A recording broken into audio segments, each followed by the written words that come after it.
এই জন্য রামপ্রসাদ বলেছিলেন, ভয়ঙ্করী রূপ দরে তুই দারাস নেমা এলোকেশি, তুই যে আমার শ্যামা মাগো মাতৃরূপে ভালোবাসি।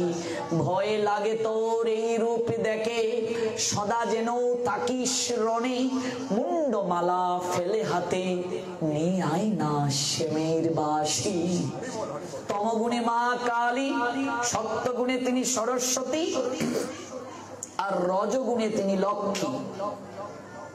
ওই রজগুণের প্রতীক হচ্ছে সিঁদুর। এবার সিঁদুর কয় জায়গায় পড়তে হয়, প্রসঙ্গে যেহেতু এসেছে একটু বলে নেই। সিঁদুর পড়তে হয় 5 জায়গায়, মনে রাখবেন। সিঁদুর পড়তে নিয়ম কি? কখনো দিয়াশালাই মানে মেসের কাঠি দিয়ে সিঁদুর পড়া যাবে না। কেউ রূপার কাঠি বানায় সিঁদুর পড়ার জন্য, সেটাও ব্যবহার করা যাবে না। দাঁড়িয়ে দাঁড়িয়ে কখনো সিঁদুর পড়া যাবে না। এখন আমরা ড্রেসিং টেবিলের সামনে দাঁড়িয়ে দাঁড়িয়ে চিরুনি দিয়ে চুল বাস করছি, আর দাঁড়িয়ে দাঁড়িয়ে সিঁদুর দিচ্ছি, দেয়া যাবে না। কেন? দেখুন, এই বিষয়গুলো ব্যাখ্যা করে অনেক দিন সময় লাগবে। 7 দিনে কি শুনবো বলুন? আজকে 3 দিন চলে যাচ্ছে। এক একটা বিষয় নিয়ে ব্যাখ্যা করি তো 2-3 দিন দরকার বিস্তারিত জানতে গেলে। আর এগুলো আমাদের সবচেয়ে আগে জানা দরকার। আমাদের যে নিত্য কর্ম রয়েছে, একটা সনাতনী হিন্দুর ঘুম থেকে উঠার পর রাত্রে ঘুমানোর পূর্ব পর্যন্ত শাস্ত্র অনুযায়ী তার নিত্য কর্ম কি, এটাকে জানতে হবে। ঘুম থেকে উঠে চোখটা খুলে প্রথমে ভগবানকে দর্শন করতে হবে। ঘুম মানে কি? কলি। ঘুম মানে কি? অন্ধকার। রাত্রি ঘুমালাম, চোখটা যদি আমার আপনার খুলে তাহলে সকাল, আর না খুললে আমার আপনার জীবনে পরকাল। আজকে রাত্রে গিয়ে ঘুমালাম, চোখটা খুলবে কিনা তার নিশ্চয়তা কিন্তু আমরা কেউ দিতে পারবো না। তাই চোখটা খোলার পরই আপনি ব্যাট সুইচ অন করলেন, এমন একটা জায়গায় ভগবানের চিত্রপট টাঙ্গিয়ে রাখতে হবে। লাইটটা জ্বালানোর পরই যেন আপনার চোখটা ভগবানের ছবির দিকে যায়। চোখটা খুলে যদি ভগবানকে আপনি প্রথম দর্শন করেন, ভগবানকে দর্শন করে যদি কার দিন শুরু হয়, তাহলে তার সারাটা দিন ভালো যাবে। এই শিক্ষা কে দিলেন? স্বয়ং রাধা রানী। রাধা রানী অন্ধ হয়ে জন্ম নিয়েছিলেন। এটার পিছনে কারণ আছে, কেন রাধা রানী অন্ধ হয়ে আসলেন। রাধা রানীর বাবার নাম ঋষভানু রাজা, মায়ের নাম কীর্তিদা সুন্দরী। অন্ধ হয়ে তিনি জন্ম নিয়েছিলেন। প্রথমে গোবিন্দ যখন যশোমতী মায়ের কুলে উঠে কীর্তিদা সুন্দরীর গৃহে গিয়েছিলেন, আর গোবিন্দকে কুল থেকে নামিয়ে মা যশোদা যখন কীর্তিদার কুল থেকে রাধারানীকে কুলে নিলেন, তখন স্বভাবতই কুলের বাচ্চাকে মা যদি নামিয়ে আরেক বাচ্চাটাকে কুলে নেয়, স্বভাবতই তার একটু কষ্ট লাগে। গোবিন্দ সঙ্গে সঙ্গে মা যশোদার আঁচলটাকে টেনে তাকে ঝাপটে ধরলেন কুলে উঠার জন্য, আর রাধারানীর নয়নের মাঝে আলতো করে স্পর্শ করে দিয়েছিলেন। রাধারানী পূর্বে কথা দিয়েছিলেন, হে গোবিন্দ, আমি যাব, তবে অন্ধ হয়ে জন্ম নেব। একটু বলে দিই, নতুবা আপনাদের খটকা থাকবে বিষয়টা কিভাবে হলো। আয়ানগুষ পূর্ব লীলায় ছিলেন অভিমন্যু। দীর্ঘদিন তিনি আরাধনা করেছিলেন ভগবানের। ভগবান যখন তাকে সাক্ষাৎ দিলেন, নারায়ণ সাক্ষাৎ দিলেন, বললেন, কি চাও তুমি? এমন করে আমাকে কঠোর আরাধনা কেন করছো? বলছেন, আমি লক্ষ্মীকে স্ত্রী রূপে লাভ করতে চাই। আচ্ছা বলুন তো, লক্ষ্মীকে স্ত্রী রূপে কি করে তিনি দেবেন? বলেন, অন্য কোনো কিছু চাও, এটা এই বর আমার পক্ষে দেওয়া সম্ভব নয়। না দিতে পারলে চলে যাও, আসলে কেন? আবার কঠোর আরাধনা করলেন, দ্বিতীয়বার একই জিনিস চাইলেন। তৃতীয়বার যখন কঠোর আরাধনা করছেন, তখন আর থাকতে পারলেন না, প্রভুর নয়ন দিয়ে জল ঝরছে। মা প্রশ্ন করছেন যে, প্রাণপতি আপনি ক্রন্দন করছেন কেন? বলছে, আমার এক ভক্ত আমাকে এমন ভাবে আরাধনা করে ডাকছে, কিন্তু সে যা চাইছে আমার পক্ষে সেটা দেওয়া সম্ভব নয়। কি চাইছে? সে তোমাকে স্ত্রী রূপে লাভ করতে চায়। লক্ষ্মী বললেন, ভক্তের ইচ্ছে পূরণ করাই তো তোমার দায়িত্ব। আমি তোমার লীলায় সহচরিণী, তার ইচ্ছেকে মূল্যায়ন করব। তুমি যাও, তবে একটা শর্ত আছে, একটা নিবেদন আছে আমার প্রভু। এই যুগে সে আমায় পাবে না, সত্য ত্রেতাতেও সে পাবে না, দাপরে সে আমাকে পাবে পত্নী রূপে, কিন্তু আমি অন্ধ হয়ে জন্ম নেব। আমি চোখটা খুলে প্রথমে তোমাকে না দর্শন করে আমি কাউকে দর্শন করতে পারবো না। আর আমি স্ত্রী হয়ে যাব, কিন্তু স্ত্রীর অধিকার সে পাবে না। এই জন্য অভিমন্যু আয়ান গোসাই যখন আসলেন, তিনি নপুংসক ছিলেন, রাধারানীকে স্পর্শ করতে পারেন নাই, নপুংসক ছিলেন। আর প্রেমময়ী যখন আসলেন অন্ধ হয়ে, বিশ্ববানু কীর্তিদার কোন সন্তান ছিল না, সে অনেক লীলা ভাগবতে দেবর্ষি নারদের কৃপায় সাধু সেবা করতে করতে মধ্যাহ্নকালীন সময়ে সরোবরের পদ্ম পাতার মাঝে রাধারানীকে পেলেন। অপূর্ব সুন্দরী একটা ললনা, কিন্তু শিশুটার চোখ অন্ধ, চোখে দেখতে পান না। কথা দিয়েছিলেন চোখটা খুলে প্রথমে আমি তোমায় দর্শন করব প্রভু, তোমায় দর্শন করে আমার যেন দিবস শুরু হয়। ওই দ্বিতীয়বার সাধু সেবায় কীর্তিদার সঙ্গে যশোদার সখী সম্পর্ক ছিল। গোবিন্দ আমার মায়ের করে করে আসলেন আর রাধারানীর নয়নে হাত বুলিয়ে দিলেন। ওই রাধারানী সঙ্গে সঙ্গে চোখটা খুলে গোবিন্দকে দর্শন করলেন। জয় শ্রী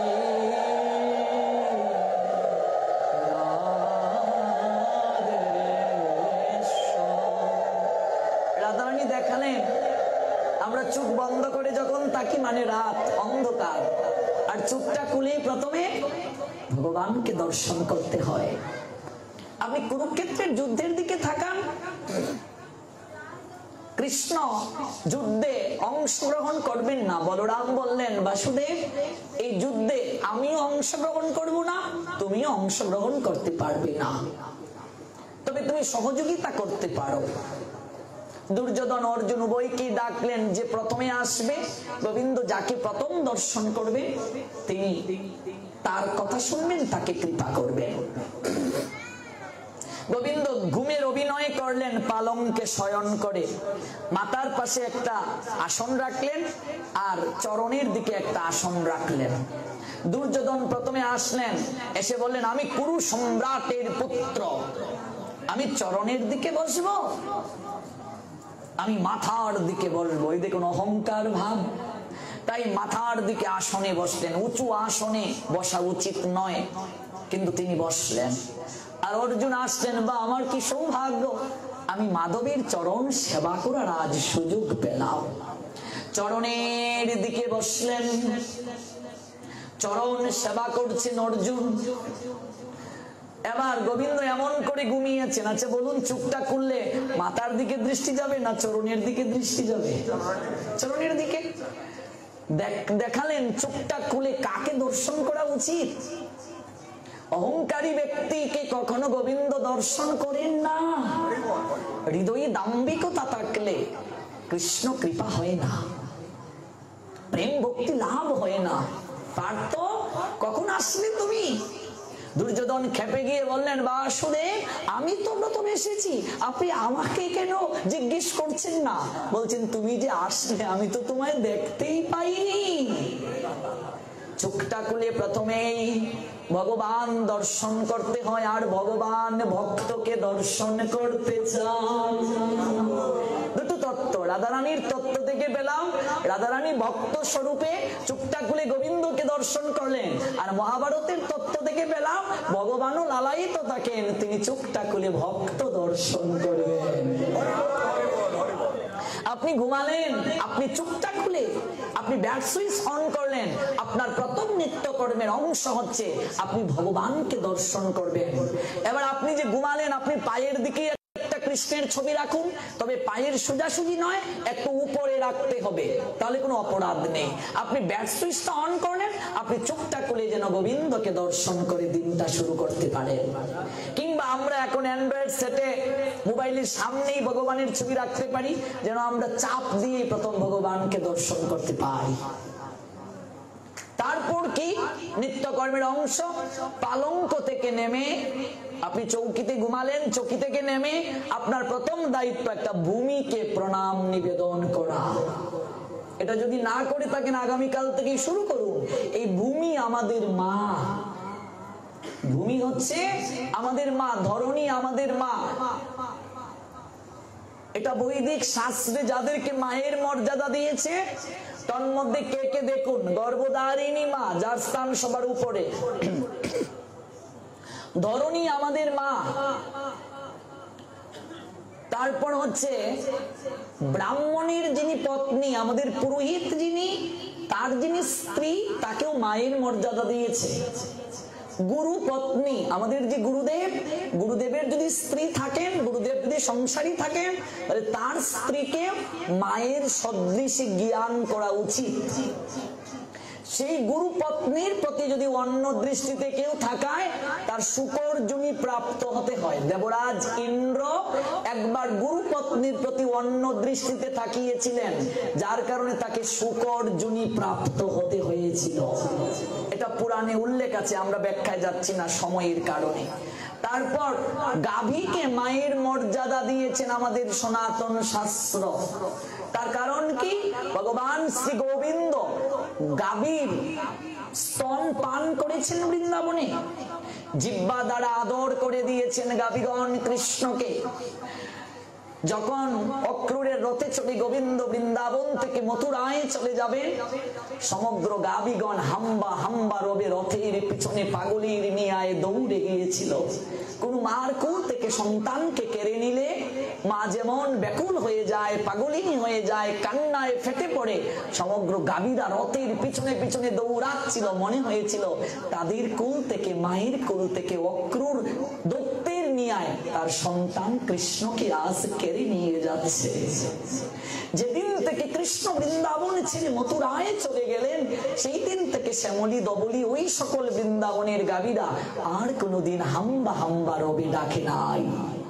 মথুরার হাট থেকে কেউ যদি ফিরে আসতো, বৃন্দাবনের গাভীরা মাথাটা উঁচু করে দৃষ্টি নিক্ষেপ করত, অবলোকিত হওয়ার জন্য অপেক্ষা করত, কবে তাদের কানাই বৃন্দাবনে ফিরে আসবে।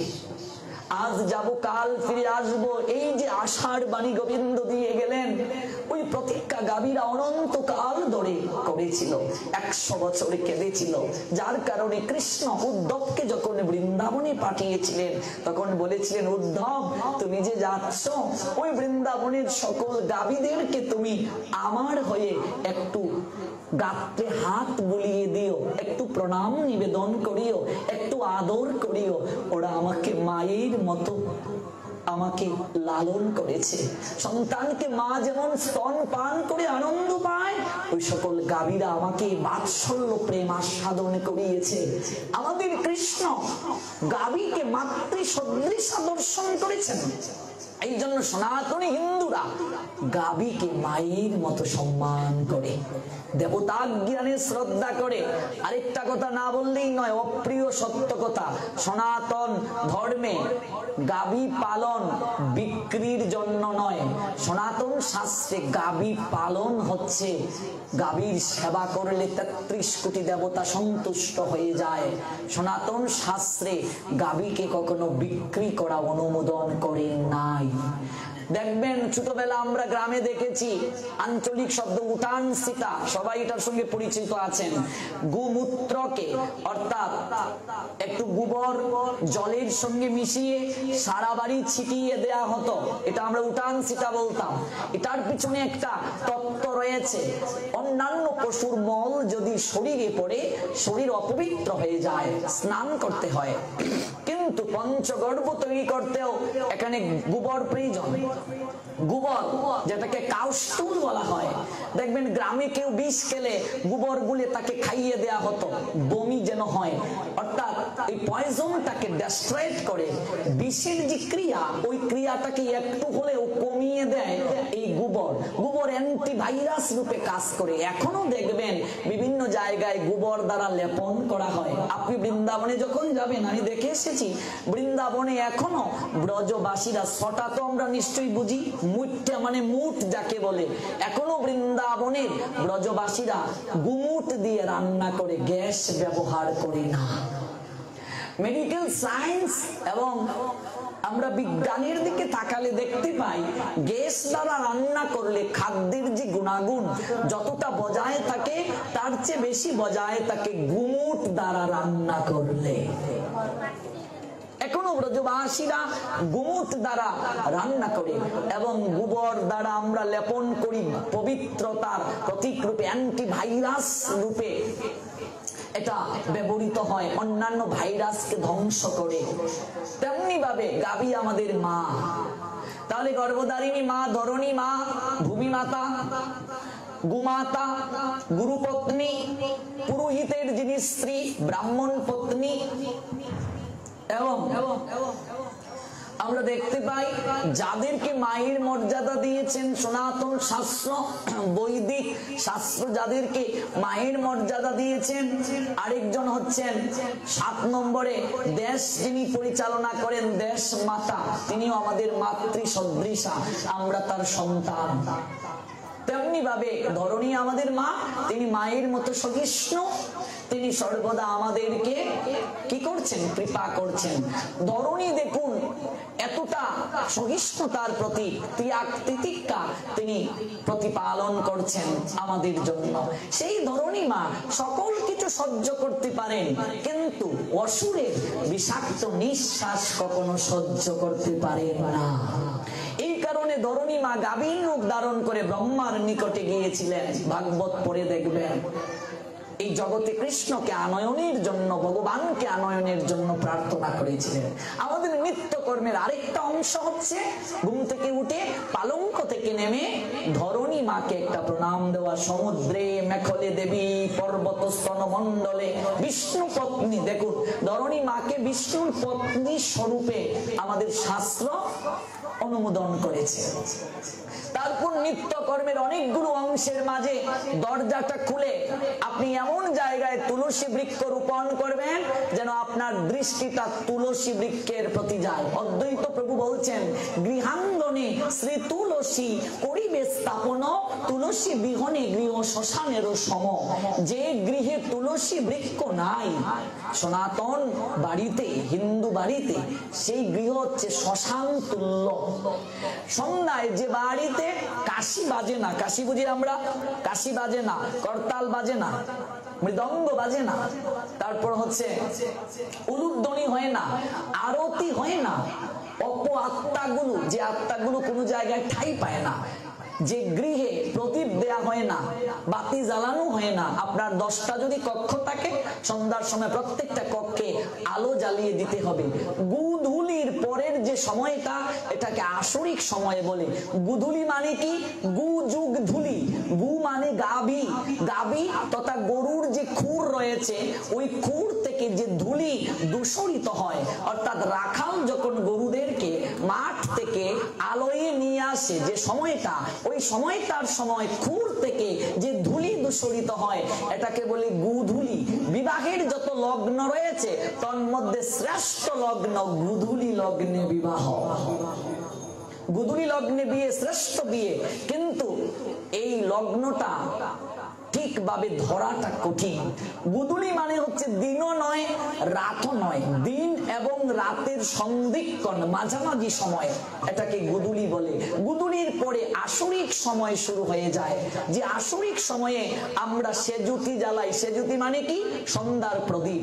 সনাতনী হিন্দুরা সেজুতি জ্বালায়, ধার্মিক মুসলমানেরা আজান দেয়। প্রত্যেকটা ধর্ম অবলম্বী যারা, তারা নিজ নিজ স্রষ্টার ইবাদত করে, আরাধনা করে। ওই গুধুলির পরে আসরিক সময়, যাকে আমরা আঞ্চলিক ভাষায় ত্রিসন্ধ্যা বলি, ওই সময়টায় কখনো ঘুমাতে নেই, মনে রাখবেন। এই সময় যদি কেউ বিছানায় থাকে, ঘুমিয়ে থাকে, তাহলে তাদের আয়ু কমে যায়। গর্ভবতী মহিলা যারা থাকবে এই সময়ে কখনো এলু চুলে থাকবে না, চুল ছেড়ে থাকবে না, ঘরের বাইরে থাকবে না এলু চুলে। অনেক কারণ আছে। আজকে কংসের জন্মটা এমন কেন হলো? আসরিক সময়ে কেউ যদি সন্তান ধারণে প্রবৃত্ত হয়, সেই সন্তান অসুর মনোভাব সম্পন্ন হবে। কংসের মায়ের নাম হচ্ছে পদ্মাবতী। ওই পদ্মাবতী আসরিক সময়ে সন্তান ধারণে প্রবৃত্ত হয়েছিলেন বলে কংসের জন্ম হয়েছিল। আমরা একদিন শুনবো এই বিশেষ তত্ত্ব। এমনকি হিরণ্যকশিপু হিরণ্যাক্ষের মা ওই আসরিক সময়ে সন্তান ধারণে প্রবৃত্ত হয়েছিল, যার কারণে এমন সন্তানের জন্ম হলো। এগুলো লজ্জার বিষয় নয়। আজকে আমি একটা ইয়াং ছেলে, কালকে যদি বিয়ে করি আমাকে জানতে হবে না কোন প্রক্রিয়ায় আদর্শ সন্তান লাভ করতে হয়। আজকে সন্তান ধারণের ক্ষেত্রে, বিবাহের ক্ষেত্রে দিন, তারিখ, সময়, লগ্ন, বার এগুলো অতীব গুরুত্বপূর্ণ। আমরা এগুলো জানি না বলেই তো আজকে আমার সন্তান আসরিক ভাব সম্পন্ন, আমার সন্তানের মেধা নেই, আমার সন্তানের প্রজ্ঞা নেই। একটা আদর্শ সন্তান লাভ করতে গেলে চারটা বিষয় দরকার, ভাগবত শাস্ত্র বলছেন। নাম্বার 1, শাস্ত্র অনুযায়ী বিবাহ করতে হবে, বিবাহটায় যেন কোনো ত্রুটি না থাকে। দ্বিতীয়, শাস্ত্রের নিয়মে সন্তান ধারণে প্রবৃত্ত হতে হবে, দিন, ক্ষণ, তারিখ, বার ইত্যাদি দেখে। তারপর হচ্ছে গর্ভ সংস্কার, সবচেয়ে বেশি গুরুত্বপূর্ণ। 10 মাস 10 দিন গর্ভকালীন সময়ে মা যে কার্য করবে সন্তানের মাঝে সেটা প্রকাশ হবে। আমাদের সমাজ কুসংস্কারের বশবর্তী হয়ে গর্ভকালীন মহিলাদেরকে কাউকে প্রণাম দিতে দেয় না, ঠাকুরের পূজা দিতে দেয় না। এটা সবচেয়ে বড় মূর্খতা, সবচেয়ে বড় কুসংস্কার। গর্ভকালীন সময়েই সবচেয়ে বেশি ভগবানের আরাধনা করা দরকার। যদি কেউ না করে তাহলে সন্তানের মাঝে এটা প্রতিফলিত হবে কি করে? আজকে প্রহ্লাদের জীবন চরিত্র দেখো। প্রহ্লাদের মায়ের নাম কয়াদু। ওই কয়াদু প্রহ্লাদকে পেটে রেখে দেবর্ষি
জাদু।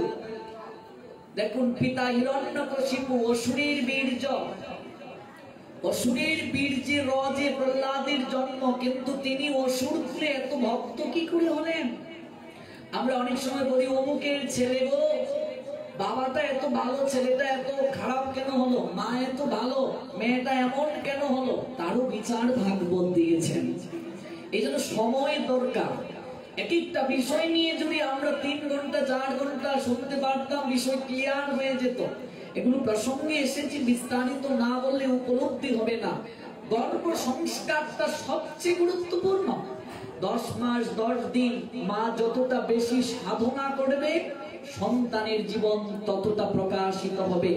আজকে অভিমন্যু মায়ের পেট থেকে চক্রভুগে যাবার রাস্তা জানলেন, কিন্তু মা ঘুমিয়ে গিয়েছিলেন বলে বের হওয়ার রাস্তা জানলেন না। অভিমন্যুর মৃত্যুর পশ্চাতে মায়ের ঘুমটা কিন্তু দায়ী কম নয়। অর্জুন শোনাচ্ছিলেন চক্রভুগ থেকে বের হওয়ার কথা, কিন্তু মা ঘুমিয়ে গেলেন সুভদ্রা, যার কারণে হলো না, জানা হলো না। সন্তানকে মানুষ করতে পারলাম না বলে আমরা যারা আক্ষেপ করি, মনে রাখবে মানুষ করা 1/3 কার্য গর্ভকালীন সময়েই সন্তানকে করতে হয়, যেটা ডাক্তারি শাস্ত্র স্বীকার করেছে। আজকে প্রহ্লাদ মায়ের পেটে যখন ছিলেন, সেই কয়াদু 10 মাস 10 দিন দেবর্ষি নারদের আশ্রমে ভাগবত কথা শ্রবণ করেছিলেন। ভাগবত শ্রবণ করে মায়ের পেট থেকে প্রহ্লাদ ভাগবত শিখে বের হলেন। সুখদেব গোস্বামী পাদ মায়ের পেট থেকে ভাগবত শিখে বের হলেন। ধ্রুব মহারাজের ঈশ্বর প্রাপ্তির পিছনে মায়ের অবদান কিন্তু কম নয়। এমনকি পরীক্ষিত মহারাজ মায়ের পেটে পরীক্ষা দিয়ে উত্তীর্ণ হয়েছিলেন। অশ্বত্থামা ব্রহ্মাস্ত্র ছেড়েছিল উত্তরার গর্ভে, আর উত্তরা প্রার্থনা করলেন ভগবানকে। মায়ের পেটের মাঝে পরীক্ষা দিয়ে উত্তীর্ণ হয়েছিলেন বলে তার নাম রাখা হয়েছিল পরীক্ষিত। আজকে কংসর যদি জন্ম বৃত্তান্ত আপনারা শুনেন, রাবণ কুম্ভকর্ণের জন্ম বৃত্তান্ত যদি শুনেন, হিরণ্যকশিপু হিরণ্যাক্ষের জন্ম বৃত্তান্ত যদি শুনেন, শকুনির জন্মটা যদি শুনেন, দুর্যোধনের জন্ম যদি শুনেন, তাহলে বুঝতে পারবেন সন্তান ধারণের জন্য সবচেয়ে বাবার থেকে মায়ের ভূমিকা বেশি। কদিন আগে একটা মেডিকেল একটা রিপোর্ট দিয়েছে, 75% চেতনা মায়ের পায়ে সন্তান। কারণ নারীর সম্পর্ক তো স্তন পান করে মায়ের সন্তান, সকল কিছু চেতনাটা মায়ের বেশি। 10 মাস 10 দিন পেটের ভেতরে রয়েছে।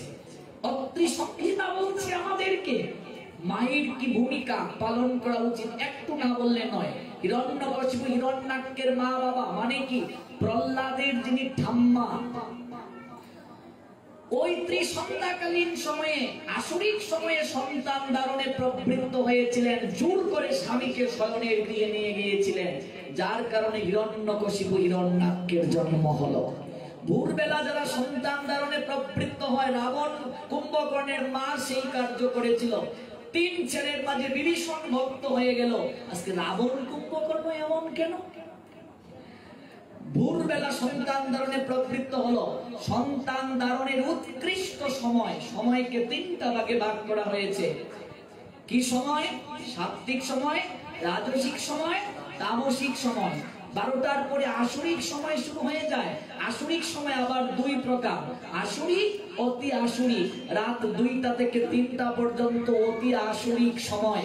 1টা 2টা 3টা, এই 3 ঘন্টা অতি আসরিক সময়। ভাগবত পড়ে দেখবেন, আসরিক সময়ে নন্দ মহারাজ স্নান করতে গিয়েছিলেন, বরুণের অনুচরেরা তাকে ধরে নিয়ে গিয়েছিল।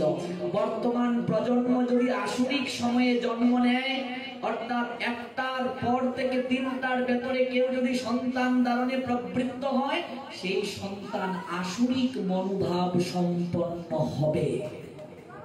আরো অনেক তিথি আছে, কোন তিথিগুলো সন্তান ধারণের জন্য উপযোগী, কোন তিথিগুলো উপযোগী নয়, সব কথা সব জায়গায় বলার অনুমোদন শাস্ত্র দেন নাই।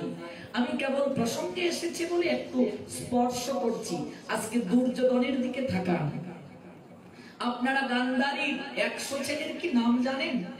গুরু কৃপায় আমি 100 ছেলের নাম জানি। আমরা কেবল দুর্যোধন জানি, দুঃশাসন জানি, বিকর্ণ জানি, কিন্তু বাকি 97 জন ছেলেরও নাম জানি।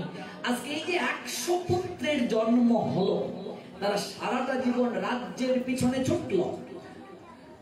বড় বৌদিকে মাতৃস্বরূপে দেখেছে শাস্ত্র, অথচ কতটা নির্লজ্জ অসভ্য হলে পিতার সামনে, গুরুদেবের সামনে ভ্রাতৃবধূর কাপড়কে টানা যায়, কতটা আসরিক ভাব হৃদয়ে আসলে এহেন কার্য করা যায়, বস্ত্র হরণের মতো মহাপাপ করা যায়। তার পিছনে দায় কিন্তু পিতামাতাও এড়িয়ে যেতে পারবে না। ধৃতরাষ্ট্র শুধু জন্মান্ধ নয়, ধৃতরাষ্ট্র জন্মান্ধ, কামান্ধ, স্নেহান্ধ, মোহান্ধ, বিষয়ে অন্ধ। আজকে পুত্রদেরকে যেমন সুহাগ প্রয়োজন, স্নেহ প্রয়োজন, একটা পিতামাতা তার পুত্র কন্যাকে শাসন করবে। ব্যাসদেব বলছিলেন, তুমি পিতা হিসেবে ফেইলর তুমি। আজকে ধৃতরাষ্ট্র যদি দুর্যোধনকে শাসন করতে ছোটবেলা থেকে, আজকে বাবার সামনে এহেন কার্য দুর্যোধন করতে পারতো না। দেখুন, স্নেহ প্রয়োজন, অধিক স্নেহ সন্তানের জীবনে অমঙ্গল ডেকে নিয়ে আসে। আজকে মামার স্নেহ দরকার আছে, কিন্তু গান্ধারী পরে স্বীকার করেছিল, দাদা শকুনিকে বলছে, তোমার আদিত্য স্নেহই আমার সন্তানের জীবনে আজ অঘটন ডেকে নিয়ে এসেছে। দুর্যোধন, দুঃশাসন তথা বাকি ভাইগুলো, আজকে তাদের যে জন্ম হলো গান্ধারীর গর্ভে। গান্ধারীর বাপের নাম কি? সুবল মহারাজ। বাড়ি কোথায়? বর্তমানে যেটা আফগানিস্তান, ওই আফগানিস্তানটাই হলো গান্ধার রাজ্য। বর্তমানে কোনো হিন্দু নাই, অথচ এই আফগানিস্তানটা ভারতবর্ষের অংশ ছিল। এটা গান্ধার রাজ্য ছিল। গান্ধারীর বাপের অর্থাৎ সুবল মহারাজের এটা রাজত্বকাল ছিল, শাসন এখানে তিনি করেছেন। বর্তমানে হিন্দু শূন্য আফগানিস্তান। আমরা সনাতনী হিন্দুরা দিন দিন কমছি, এদিকে কারো খেয়াল নেই। অথচ আমরা সনাতনী হিন্দুদের মাঝে কত বিভাজন, আমরা দলাদলিতে আমরা আবদ্ধ হয়ে গেছি। আমরা বিশেষ করে আমাদের অস্তিত্ব টিকিয়ে রাখার যে প্রয়াস, এদিকে আমাদের কারো দৃষ্টি নেই। এটার প্রতিও আমাদের দৃষ্টি দেওয়াটা আবশ্যক। গান্ধারীর সঙ্গে যখন ধৃতরাষ্ট্রের বিবাহ হলো, ধৃতরাষ্ট্র জন্মান্ধ, গান্ধারী প্রথম কিন্তু সেটা জানতেন না। মহামহিম বিশ্বই এনে তাকে দিয়ে দিয়েছিলেন। তিনি সহধর্মিনীর কি ভূমিকা হওয়া দরকার, অন্ধ স্বামীকে বুঝতে গেলে এমন কার্য করা প্রয়োজন। অন্ধ না হলে বোঝা যাবে না। সারাটা জীবন চোখটাকে তিনি কাপড় দিয়ে বেঁধে রাখলেন। আমি প্লাস্টিক সার্জারির তত্ত্ব থেকে মহাভারতে গিয়েছিলাম, আমার কিন্তু মনে আছে। আর পেঁচার প্রসঙ্গটাও আমি ভুলি নাই, ধারাবাহিকভাবে বলবো, ঘুরে ফিরে মূল প্রসঙ্গে আসবো, আপনারা নিরাশ হবেন না। আরেকটা কথা বলছিলাম, বিজ্ঞানের যে বিশেষ কিছু তত্ত্বের কথা বলছিলাম। বর্তমানে টেস্ট টিউব পদ্ধতির একটা প্রচলন আছে। মায়ের পেটে বাচ্চা রাখতে হয় না। যে সকল মায়েরা গর্ভধারণে ডিজেবল, তারা পিতার বীর্যকে কালেক্ট করে টেস্ট টিউবের মাধ্যমে সন্তান উৎপাদন করতে পারেন। এটা সায়েন্স বলছে। এই টেস্ট টিউবের পদ্ধতি আজ থেকে 5000 বছর আগে মহাভারতে আছে। কেন বলছি? সনাতন ধর্ম এটা দর্শন এবং বিজ্ঞানের উপর। এই গান্ধারীর লীলাটাই আমরা জানবো। গান্ধারী একটা বাঙালি মেয়ে, আফগানিস্তান মানে ভারতবর্ষ, অর্থাৎ বাঙালি মেয়ে যদি 14 বছর বয়স থেকেও বাচ্চা প্রসব করেন, 101টা বাচ্চা তার পক্ষে হওয়া সম্ভব নয়। এটা বর্তমানে মেডিকেল সায়েন্স স্বীকার করে না। তাহলে কি মহাভারতের এই গল্পটা মূলত কাল্পনিক ছিল? না। 100টা পুত্র, একটা কন্যা, যার নাম দুঃশলা। গান্ধারী 100টা বাচ্চা প্রসব করে নাই, একটা মাংসপিণ্ড প্রসব করেছিলেন। দেখুন, বিবাহের পর গান্ধারী যখন চুপটা বাঁধলো, ধৃতরাষ্ট্র মেনে নিতে পারলেন না। কারণ তিনি ভাবলেন, তুমি সর্বদা আমাকে বুঝিয়ে দিলে যে আমি অন্ধ। আমাকে করুণার পাত্র বানিয়ে দিলে। বিবাহের পর ধৃতরাষ্ট্র গান্ধারীকে স্ত্রীর অধিকার দিলেন না। খুব কষ্ট, নারী জীবনের সবচেয়ে যন্ত্রণা। বিবাহের পর স্বামীর আদর থেকে যদি কেউ বঞ্চিত হয়। শকুনি বিষয়টা বুঝতে পেরে গান্ধারীর নিকটে গিয়ে বলেছিল, প্রিয় ভগিনী আমার, একটুও তুমি ক্রন্দন করবে না, তোমার সমস্ত যন্ত্রণা আমি মিটিয়ে দেব। আমি এই বিষয়ে ভগ্নিপতির সঙ্গে কথা বলছি। ধৃতরাষ্ট্রের নিকটে গিয়ে বললেন, মহারাজ, আপনি রাজা হতে চেয়েছিলেন, কিন্তু আপনি অন্ধ বলে রাজা হতে পারেন না। এই মহামহিম বিশ্ব আপনাকে ঠকিয়েছে, কিন্তু আপনি রাজা হবেন না বলে আপনার সন্তানরাও রাজা হবে না। তা তো হতে পারে না। মহাভারত এমন একটা গ্রন্থ, আজকে রাষ্ট্র পরিচালনার ক্ষেত্রে, রাজনীতি জানতে গেলে, রাজনীতি শিখতে গেলে মহাভারতের কোনো বিকল্প নেই। আজকে ভ্রাতৃত্বের বন্ধন, পারিবারিক অনুশাসন, পিতার প্রতি সন্তানের দায়িত্ব, এমনকি ভাই ভাইয়ের প্রতি কর্তব্য, বৌটান মানে বৌদি, সনাতন শাস্ত্রে বৌদিকে বৌটান, এটা সনাতনীদের সংস্কৃতি ডাক। এবং দেবরকে, এমন আমরা কাজলদা, সেজদা, মেজদা, বর্দা কত কিছু ডাকি, কিন্তু সনাতনী সংস্কৃতি দেবরকে বৌদি ডাকবে ঠাকুরপু, এটা হচ্ছে সনাতনী সংস্কৃতি ডাক। ঠাকুরপু, বৌদিকে ডাকবে বৌটান, এটা হচ্ছে সনাতনীদের সম্বোধন। আজকে সনাতনী হিন্দুকে যদি কেউ ডাকে, মনে করুন একজন সুমন, তার বাবা ডাকছে সুমন, কিতা কি, শাশুড়ি বউকে ডাকছে বৌমা কি। অথচ আমরা এখনকার সময়ে কেউ ডাকলে আমরা জি বলি, জি প্রভু। যেটা হচ্ছে মুসলমানদের সংস্কৃতি। আমি প্রত্যেক ধর্মের সংস্কৃতিকে সম্মান করি, কিন্তু আমারও তো একটা নিজস্ব সংস্কৃতি আছে। সনাতনী হিন্দু একে যদি আরেকজনকে ডাকে আগে বলতে হয়, এটা সনাতনী হিন্দুদের সংস্কৃতি। এটা পরিবার থেকে আমাদের শিক্ষা দেওয়া দরকার। আমি আমার প্রত্যেকটা স্টুডেন্টদেরকে এই কথাকে আগে বলি, কেউ ডাকলে আগে বলতে হয়। কোন শ্বশুর, কোন শাশুড়ি যদি বউকে ডাকে বৌমা, আগে বাবা, আগে মা, মনটা শীতল হয়ে যাবে। এরকম যদি জবাব দেয়, মন শীতল হয়ে যাবে। শাশুড়ি ডাকছে বৌমা, আগে মা, প্রাণটাই শীতল হয়ে যাবে। এগুলো জানা দরকার। এই জন্যই তো পাঠে নিয়ে আসা দরকার। বাচ্চা থেকে শুরু করে বউ, শ্বশুর, শাশুড়ি সবাই আসা দরকার। পাঠ না শুনতে আপনি জানবেন কি করে?